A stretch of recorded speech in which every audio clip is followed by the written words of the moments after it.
In 2012, a message appeared on the internet.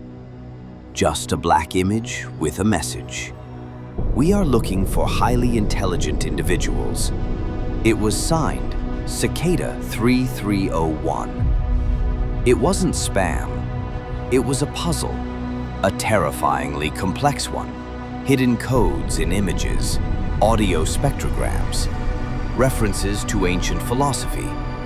Then it left the internet.